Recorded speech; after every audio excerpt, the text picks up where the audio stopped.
Good afternoon. এখন কোন একটা বাজে, তো সেই জন্য এখন গুড আফটারনুন। আর আমার আজকে রবিবার, তো রান্নাবাড়ি ব্যস্ত ছিলাম, তাই আমি ব্লগটা শুরু করতে পারি। তো সেই কারণেই আজকে আমার ব্লগটা শুরু করতে মানে এই সময় শুরু করছি। 12:40 বাজে, পৌনে একটা না, সরি 12:40। তো সেই কারণে আমি এখন শুরু করছি। আর রান্না মোটামুটি হয়ে গেছে, ঘর দৌড় বিছানাপাতি তোলা গোছানো, মেয়ে নষ্টও করে দিয়েছে আবার বারবার ওঠানামা করে। তো যাই হোক, বিছানাপাতি তোলা ঠোলা হয়ে গেছে। ওইদিকে বাবা আর মেয়ে খেলাধুলা করছে, আমার রান্না হচ্ছে। এখন মাংস বসিয়েছি, মাংসটা হলে রান্নাটা কমপ্লিট। তো তারপর মেয়েকে স্নান করাবো, আমি স্নান করবো। এইসব মাসি এসে মাসির কাজ করে গেছে, এখনই গেল। আর আমার মাংসটা বসিয়েছি, দেখাচ্ছি। এই মাংস হচ্ছে, আমি তো বলেছিলাম আমার বর মাটন খায় না, তো সেই কারণেই মেয়ের জন্যই এনেছে মেনলি। তো আমি হালকা পাতলা করেই করে দিই মেয়েকে, কারণ বাচ্চা মানুষের পেট তো।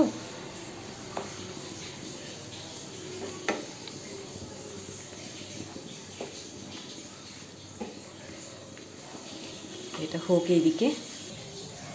এখানে একটা নিরামিষ তরকারি, এটা শাটি মাছ, আর এখানে একটু কাঁকরোল ভাজা আছে।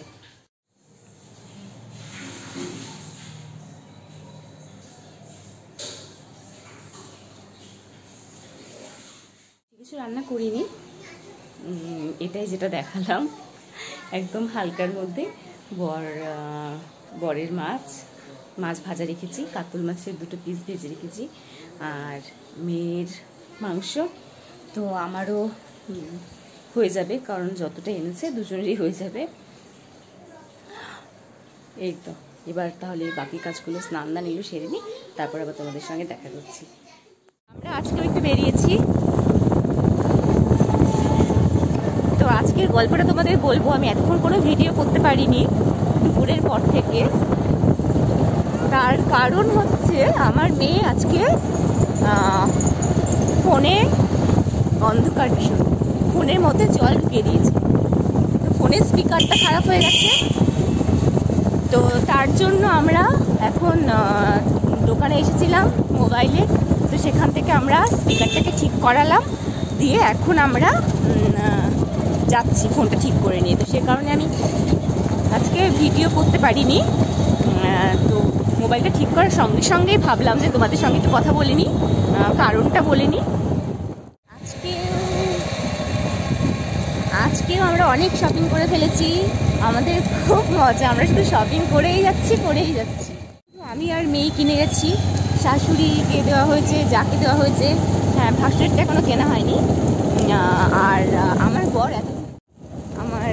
বরের শপিং হয়েছে, মেয়ের হয়েছে, আমার হয়েছে, সবার হয়েছে, ওই জন্য বেশি আনন্দ। তো বর কিনছিল না এতদিন থেকে, বলেই যাচ্ছিলাম, তো কিনছিল না, ওর পছন্দ হচ্ছিল না।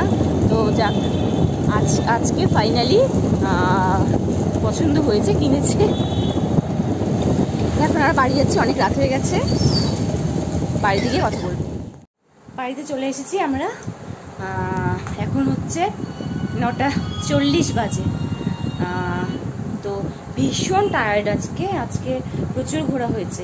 জিনিস এক্সচেঞ্জ ছিল, এক্সচেঞ্জ করতে গেলে কি যন্ত্রণা ভোগ করতে হয় সেটা আমি হাড়ে হাড়ে জানি, কিন্তু আমাকে প্রতি বছর এইটা আমাকে ফেস করতেই হয়, যে আমাকে চেঞ্জ নিজে যাব, নিজে পছন্দ করব, দেখে আনবো, মেয়েকে নিয়ে যাব, মেয়েকে পরিয়ে আনবো, তাও বাড়িতে এসে একটা সমস্যা হবে। তো তার জন্য আজকে আবার যেতে হয়েছিল, গিয়ে চেঞ্জ করতে গিয়ে ওখানটাতে মানে কতটা টাইম চলে গেল যে বলার নেই। তারপরে গেলাম আবার বিগ বাজারে গিয়ে বরের শপিং হলো। তো বরের শপিংয়ে সবাইকে শুইয়ে বসিয়ে রেখেছি সবাই, আমার মেয়ে সব মানে কি অবস্থা করে রেখেছে। এটা টি শার্ট, আর এটা শুয়ে আছে এখানে, এটা একটা শার্ট, আর এটা হচ্ছে একটা কুর্তা টাইপ, ঠিক আছে। তো এগুলো নেওয়া হয়েছে। আর আমার মেয়ের জিনিস আমি একটা একটা করে দেখানোর আমার এখন আর কোনো ইচ্ছেই নেই, মানে আমার এত টায়ার্ড লাগছে আমার। এই যে জাস্ট আমি একটা ঝলক দেখাচ্ছি, এই যে খুব সুন্দর এগুলো জামাগুলো, পরলে খুব ভালো লাগে। এই যে আমি জাস্ট ফটাফট আমি জাস্ট একটু দেখাচ্ছি, আমি সব ভালো করে দেখাবো না, পুজোর সময় পড়বে না, আমি জাস্ট একটা ঝলক দেখাচ্ছি, ওই হবে না, আমি জাস্ট ঝলক দেখাচ্ছি কি কি আনা হয়েছে, ঠিক আছে। পুজোর সময় হয়তো তোমরা আবার কি করে দেখবে, তখন আবার সব পুরনো হয়ে যাবে। দাঁড়াও। তো এটা আমার কুর্তি একটা এনেছি, আর এই যে আমার একটা কুর্তি এনেছি। তো এগুলো সব আমি জাস্ট কি কি শপিং করেছি তোমাদের দেখিয়ে দিচ্ছি। আর এগুলো যখন সব পরবো, ঘরের ভেতরটা দেখো বাবা, ওঠা পর্দাটা ওঠা, ওর টেন্ট হাউসের ভেতরে দেখো কি কি ঢুকিয়ে রেখেছি। মানে ওয়ার্ড্রপ ফাঁকা করলাম না সেদিন, আবার ওয়ার্ড্রপ। একটা কথা বলি, তুমি একটু থাম। যে বড় ও টেন্ট হাউসটাই শপিং মল হয়ে গেছে, বড় ও টেন্ট হাউসটা শপিং মল হয়ে গেছে, ও শপিং মল বানিয়েছে, এখানে সবাই আসবে, ওর টেডি, ওর সব ডল পুতুলগুলো, বারবিগুলো সব ওইখানে ওই টেন্টের ভেতরে শপিং করতে যাবে, ওটা শপিং মল বানিয়েছে। তো ঠিক আছে, যাই হোক, আজকে ভীষণ টায়ার্ড লাগছে আর প্রচণ্ড গরম আমাদের এখানে, ভালো লাগছে না। তো আজকে আমি ব্লগটা এখানেই শেষ করে দিচ্ছি। তো আমার চ্যানেল অদ্রিতাস ডেইলি ব্লগ, তোমরা সবাই যারা নতুন দেখছো সাবস্ক্রাইব করে দিও। না ভালো লাগলেও সাবস্ক্রাইব করতে হবে, এটা আবার কেমন কথা, না যাদের ভালো লাগবে আর আমার এই ডল পুতুলকে যারা দেখতে চায় তারা সাবস্ক্রাইব করে দিও, আমার সঙ্গে থেকো, পাশে থেকো। আর সাবস্ক্রাইবের সঙ্গে সঙ্গে পাশে থাকা বেল আইকনটিকে অন করে দিও, আর ওটাকে অল করে দিও, তাহলে সমস্ত নোটিফিকেশান তোমরা পেয়ে যাবে। তো ঠিক আছে, love you all, good night, tata.